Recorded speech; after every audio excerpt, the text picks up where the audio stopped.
Alors, Sylvain, on est assis bien confortablement à l'ombre. Ça commence à taper un peu le soleil. Non, non. On est vraiment sur le parvis de l'église de Pont-Rouge, une très, très belle église qui a beaucoup d'histoire aussi. On va parler en même temps un petit peu de la fondation de Pont-Rouge parce que c'est souvent connecté. L'église,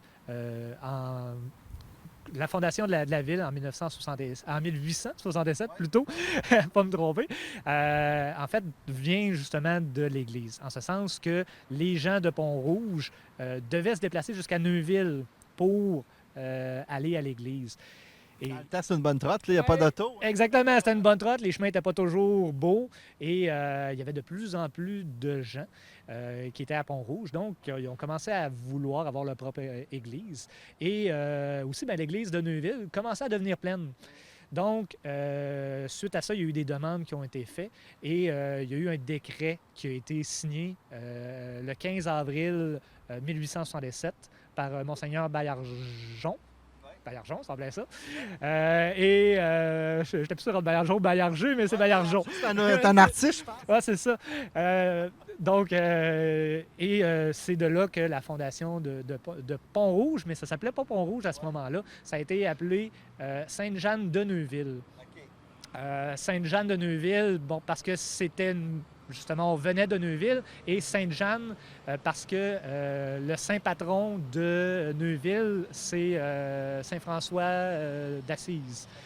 Dans le fond, Sainte-Jeanne, c'était la fille spirituelle de ce monsieur-là. Donc, c'était comme une connexion ensemble. C'était un beau mix. Donc, pour l'école, la date, c'est la même chose. C'est pour ça qu'il y a un décalage. En fait, c'est ça, c'est que la signature pour autoriser la construction a été faite en 67 et la fondation.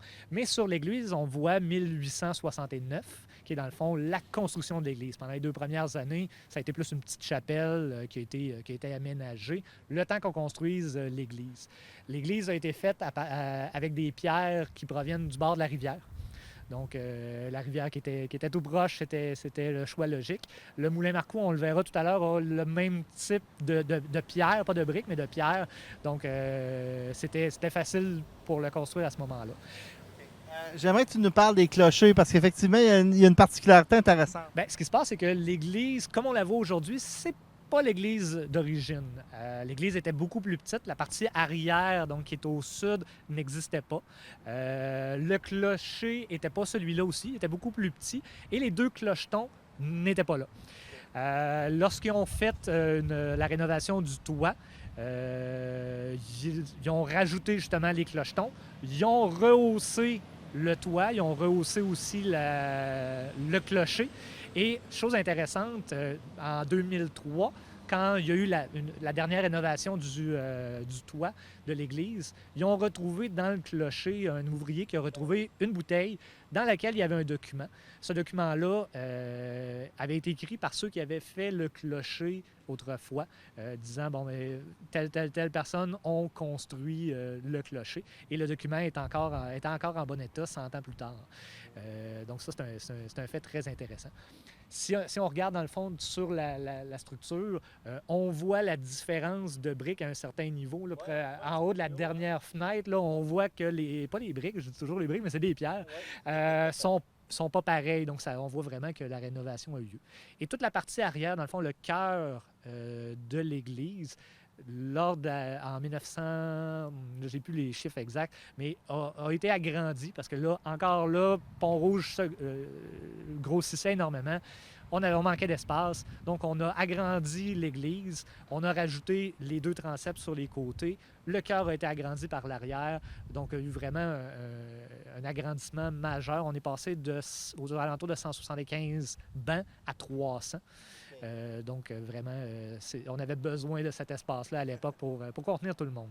Il faut mentionner aussi, il y a une plaque à l'entrée. Ça, c'est vraiment la plaque du 125e, dans le fond. Exactement. Dans le fond, quand il y a eu en 92 le 125e, donc la plaque qui a été apposée sur l'église. En 92, les fêtes étaient beaucoup orientées sur l'église. On était encore dans un moment où l'église avait une part très importante. Elle l'est encore. Dans le cadre du 150e, il y a eu différents événements qui ont été faits à l'église. J'ai eu l'occasion de me marier dans le cadre du 150e, justement, avec ma conjointe. Donc, on a quand même essayé de faire des clins d'œil à tous les gens au cours des 150 dernières années qui se sont mariés ici. C'était un des clins d'œil qu'on a fait.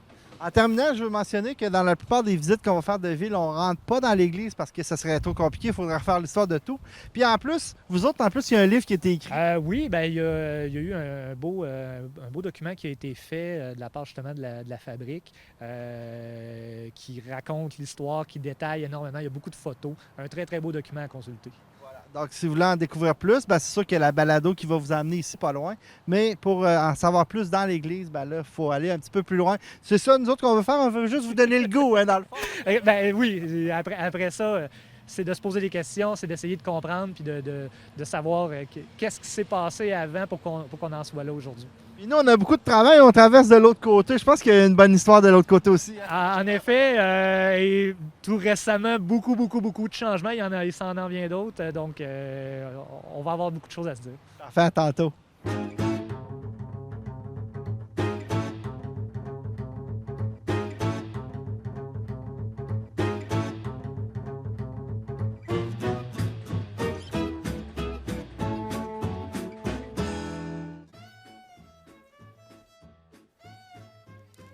Vous étiez beaucoup dans ta famille. Oui, mais comme tu peux voir, on avait des beaux réveillons de Noël. Regarde la photo en haut, c'est la photo que j'ai prise la première journée de classe. T'étais belle. Oh. Est-ce que t'allais à l'école personnage comme moi? Ben moi, c'était assez spécial. J'ai commencé à l'école des rangs, ensuite je suis allée au couvent Notre-Dame du Sacré-Cœur. Donc, si je comprends bien, c'est la même école? Oui, mais elle était plus petite qu'aujourd'hui. En 1830, s'ouvre la première école de rang dans le Grand Capsa. En 1942, on trouve à Pont-Rouge pas moins de 9 écoles de rang. Au village, les jeunes filles vont à l'école modèle jusqu'en 1952. On fait alors construire, au coût de 200 000 $, le couvent Notre-Dame de Sacré-Cœur. En 1961, c'est la fin des écoles de rang. La commission scolaire organise le transport pour que tous les élèves se rendent au village. L'arrivée massive de nouveaux élèves oblige le couvent à s'agrandir du côté nord en 1962, un projet de 190 000 $.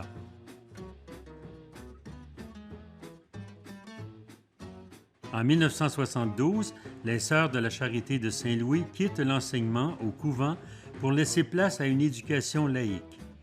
On donnera finalement le nom de Personnage à l'école primaire en 1982. Ayant subi plusieurs autres agrandissements au fil des ans, l'école Personnage est un point central dans la vie de plus de 800 élèves chaque jour. Aimerais-tu ça retourner à l'école? Oh oui, c'était des belles années. En tout cas, profite-en bien parce que tu vas voir que ça passe très vite.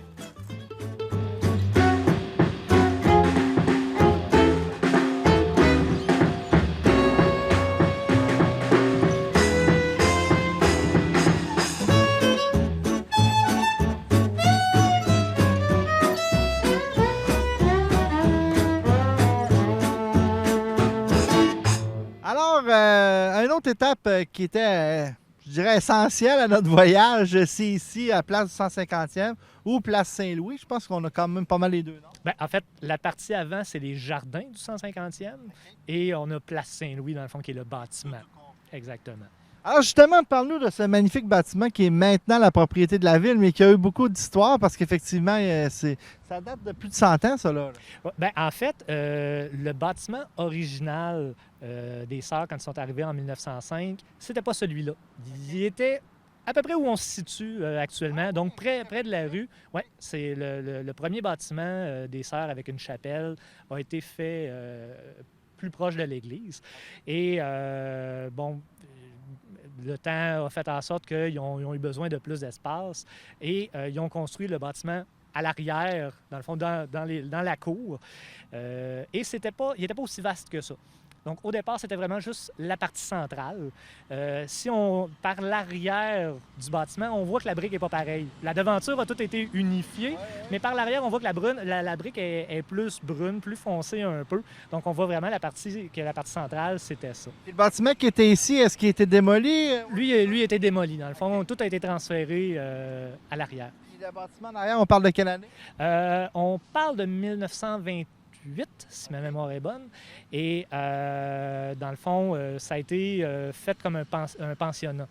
Donc, les gens venaient et habitaient ici. Il n'y avait pas d'école à prime abord, mais est-ce qu'il y a eu des gens qui ont été à l'école ici? Oui, en fait, ça porte aussi, si on regarde sur la devanture, il est marqué « École normale ». Et on voit aussi que la plaque a été changée parce qu'avant, c'était « Pensionnat Saint-Louis ». Donc, sur d'anciennes photos, on voit qu'il est marqué Pensionnat Saint-Louis. Maintenant, il est marqué École normale. Et dans le fond, c'était l'école des professeurs. Donc, maintenant, c'est l'université, et ainsi de suite. Autrefois, le système d'éducation était différent. Donc, les professeurs, certaines personnes qui vont peut-être écouter ce reportage-là, sont déjà venus à l'école ici pour devenir professeurs. Et par la suite, l'école a fermé. Et c'est les Sœurs de la Charité de Saint-Louis, dans le fond, qui ont continué. C'est devenu la maison mère et aussi le lieu pour ceux qui étaient plus malades. Donc, on les amenait ici. La fin de l'école, ça date de quand? C'est dans les années 70. Okay. 72 ou 75, là, je suis plus certain, mais c'est dans les années 70 où ça l'a cessé. J'ai trouvé beaucoup d'articles de journaux où, vers la fin, justement, là, ça parlait que ça allait peut-être fermer, ça ferme pas. Ça a été probablement compliqué, peut-être d'un point de vue financier, entre autres. Ce qu'il faut mentionner aussi, c'est que les Sœurs de la Charité ont beaucoup de terrain sur le côté en arrière. C'était récupéré par la ville. C'est intéressant parce que ça fait beaucoup... ça va permettre à la ville, justement, de faire un développement intéressant. Puis il y avait entre autres une piscine. Hein? Bien, c'est sûr qu'il y a des opinions différentes là-dessus, mais je pense que maintenant, avec un peu de recul, la grande majorité des gens peuvent dire que c'était un très, très bon achat. Surtout pour le prix auquel la ville l'a eu. Compte tenu de, justement, son histoire, ce bâtiment-là est en plein cœur de Pont-Rouge. Et c'est vaste, c'est très, très vaste. Il y a beaucoup d'organismes qui sont rendus ici. Le terrain, comme tu disais, est très, très vaste. La piscine qui est maintenant ouverte depuis l'année passée, qui est ouverte à la population. Donc ça, c'est un bel ajout parce qu'on n'avait pas de piscine extérieure. C'est le fun, on a une belle grande piscine intérieure, mais il n'y avait rien. On avait des jeux d'eau qui avaient été installés il y a quelques années. Mais là, d'avoir une piscine, c'est un gros plus. Il y a plein d'aménagements qui s'en viennent aussi à l'arrière. Le stationnement va être complètement refait. Peut-être qu'au moment où ça va être diffusé, ça sera déjà fait. Mais il y a des belles choses qui s'en viennent. La ville a vraiment décidé d'habiter le cœur de Pont-Rouge. Et dans le fond, entre autres, l'aménagement des jardins du 150e sur le comité, c'était vraiment dans cette optique-là. C'est-à-dire, on crée un espace au centre-ville où les gens peuvent venir s'installer, venir lire. Il y a le kiosque qu'on voit à l'arrière où il y a déjà des spectacles, des activités. Donc, il y a eu un bel investissement de ce côté-là. Et on a été chercher une belle subvention qui a permis la construction de ça, entre autres. Pour un partisan du patrimoine comme toi, un passionné du patrimoine, de savoir que ce bâtiment-là est recyclé parce qu'il y avait des rumeurs, veut pas, là, on ne peut pas donner ça à n'importe qui. On a pu mettre la hache là-dedans. Bien, moi, ça m'aurait fait énormément de peine de voir que ça soit mis à terre pour, on va dire, des condos, parce que c'est ce qui pousse un peu partout. On regarde à Québec ces choses-là. Il y a bien des bâtiments qui étaient autrefois religieux, qui sont jetés à terre, on construit des condos, ces choses-là. Ça m'aurait fendu le cœur de savoir que c'est ça qui se passe. Alors qu'on peut, et là, avec, je ne sais pas si vous avez eu l'occasion, des téléspectateurs, de voir le nouvel éclairage qui a été fait. On avait fait ça à l'ouverture du 150e, éclairer la devanture. Oui, bien, et maintenant, là, c'est permanent. Donc, le devant de l'hôtel de ville est complètement éclairé. C'est magnifique en soirée. Je veux mentionner aussi que les Sœurs de la Charité ont ils avaient quand même développé quelque chose de fort intéressant. C'est un centre de généalogie qui est rendu à Saint-Casimir, mais c'est pas grave. Pour le mentionner, il y a beaucoup d'histoires que vous pouvez aller chercher avec ce centre-là. Bien, oui. Quand toutes les pièces ont commencé à se placer, la sœur qui s'occupait justement de ça m'a contacté. Malheureusement, financièrement, je ne pouvais pas acquérir tout ça. Ça avait quand même une valeur là, ouais, c'est ça, financière importante. Donc, je me suis pas porté acquéreur, mais j'avais été contacté en premier quand même, ou dans les premiers du moins. Et en effet, là, tout a été transféré. Il y a possibilité. Je ne vous cacherai pas qu'à la bibliothèque, on commence à vouloir développer quelque chose au niveau généalogie, patrimoine, ces choses-là. C'est un projet, donc on va essayer de développer de ce côté-là aussi. Peut-être attendre vos nouveaux locaux qui sont vos anciens. Hein? Bien, c'est ça. Dans le fond, c'est la partie qui est à droite, au niveau du sol, qui était la partie avant, qui était la bibliothèque des Sœurs. Donc, techniquement, on reprendrait cette partie-là, plus une autre partie à l'arrière. Mais on aura le temps peut-être de se revoir quand il y aura des annonces de ce côté-là. En terminant, c'est sûr que l'émission, on va vous en présenter des images parce que le lancement va être déjà passé, mais il y a un mémorial. Là. C'est la dernière étape du 150e, un mémorial qui va être inauguré le 1er juillet. Nous autres, on enregistre avant, mais vous allez voir les images à l'écran parce que ça va être enregistré. Nous autres, on est diffusé plus tard. Donc, explique-nous un petit peu, ça va être quoi ce mémorial? Bien, ce qui se passe, dans le fond, c'est que les jardins du 150e, la forme, si on y va à vol d'oiseau, peut représenter soit des racines, selon l'interprétation de chacun, peut représenter soit des racines ou soit l'ombre d'un arbre. Tout ça vient d'une légende qu'on a retrouvée, d'une vieille légende qui raconte qu'il y avait une organisation secrète autrefois à Pont-Rouge qui se réunissait près d'un arbre gigantesque et qui, dans le fond, lorsqu'il est venu le temps de construire le pont, ont donné l'arbre pour pouvoir le construire. C'est une légende. Est-ce que c'est vrai, c'est pas vrai? On n'en a aucune idée. Toujours est-il qu'on s'est basé sur cette histoire-là pour faire la forme du parc. Donc, il y a une œuvre qui a été commandée, qui est encore secrète. Encore, là, on est mi-juin, c'est encore secret. Donc, il y a très, très peu de gens qui savent de quoi elle va avoir l'air.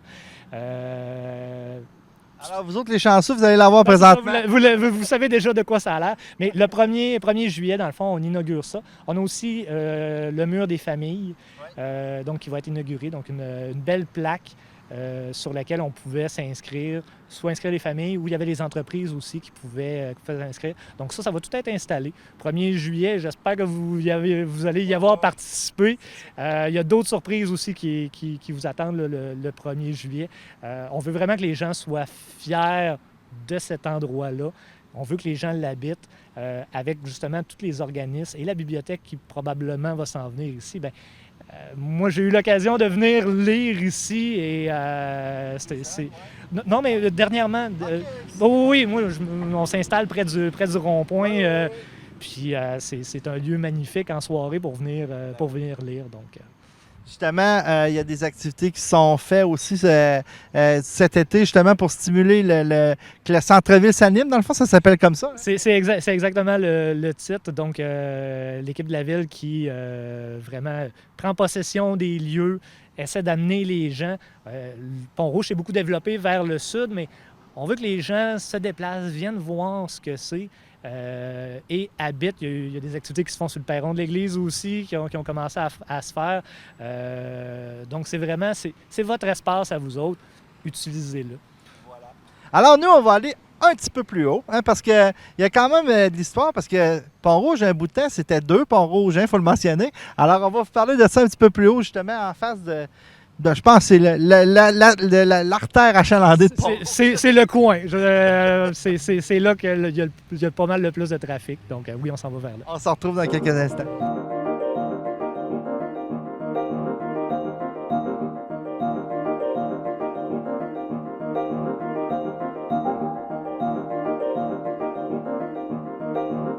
Alors là, on est vraiment dans l'action. C'est le cas de le dire. Vous allez peut-être entendre du bruit un petit peu, mais c'est correct qu'avec le micro, on est capable de prendre nos sons. Alors, on a beaucoup de choses à parler ici. Tout d'abord, juste de l'autre côté, on vous parlait de l'école modèle. C'est là qu'elle était. Exactement. Dans le fond, où est le stationnement, en fait. L'école était plus vers l'avant. Où est le stationnement actuellement du bureau de poste? C'est là que l'école modèle, donc de 1888, était jusqu'à dans les années 50. Ici, c'était vraiment, puis ça l'est encore, c'est une artère, un coin très, très, très important parce qu'on a la rue du Pont, dans le fond, qui continue vers le Grand Capsa. Et on a ce qui est aujourd'hui la rue du Collège, mais qui s'appelait autrefois le rang de la rivière. Alors, tu me dis que Dupont, ça s'en va vers là? Oui, Dupont devient le Grand Capsa. Grand Capsa. Exactement. OK. Puis là, tu me racontais tantôt, puis ça, c'est spécial parce qu'on parlait dans le fond, la direction de la rue. Elle allait tout droit, parce que là, on voit que ça fait une espèce de courbe, mais effectivement, ça allait tout droit où la croix, là. En fait, c'est ça. Autrefois, quand c'était encore le rang de la rivière, le chemin descendait en ligne droite. Et quand on prend le chemin, si on regarde, si vous levez les yeux un petit peu, vous allez voir que le chemin est fait pour continuer. Donc, il y a la croix qui a été émise là par la Société Saint-Jean-Baptiste. Et même, si on remonte dans les années 80, début 90, le chemin se séparait encore à cet endroit-là. Dans les années 90, le réaménagement a été fait et le chemin a été coupé complètement. Mais jusqu'à les années 80, on pouvait encore filer tout droit jusque sur le bord de la rivière. Ouais, on se dirigeait vers, dans le fond, le pont des Ries et tout ça. Exactement. Tandis que là, maintenant, c'est fermé et ça tourne tout simplement. Si vous voulez prendre ce chemin-là, il faut faire un petit détour.